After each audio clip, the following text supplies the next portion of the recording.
પરમાર મમતા રૈજીભાઈ, ધોરણ 7, આંબલિયા સંગામ પ્રાથમિક શાળા। આજનું સુવિચારક: આજ કરશું કાલ કરશું, લંબાવો નહીં દહાડો।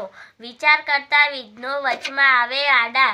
સારા અને સુખી જીવન માટે જરૂરી પ્રેરણારૂપ પર્વત વાત કરતા કવિએ આ સુભાષિતમાં સમયની કિંમત સમજાવી છે। આજકાલ કરતા સમય વેડ ફાઈ જાય છે અને વિચારમાં ઘણા વિઘ્નો આવે છે। કોઈ પણ કામ સમયસર કરી લેવું જોઈએ। કાલની કોને ખબર છે? જે કામ સારું હોય તે આજે ને અત્યારે જ કરી લેવું જોઈએ।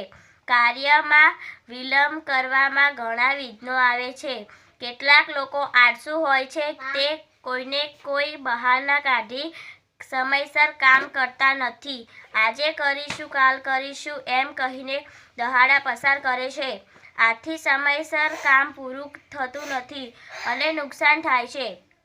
બોધ: આપણે સમય વ્યર્થ રીતે વેડફી નાખવો જોઈએ નહીં। સમય ઘણો કિંમતી છે। સમયની કિંમત નહીં સમજાતું કોઈ પણ કામ સફળ થતું નથી। નમસ્કાર, આભાર।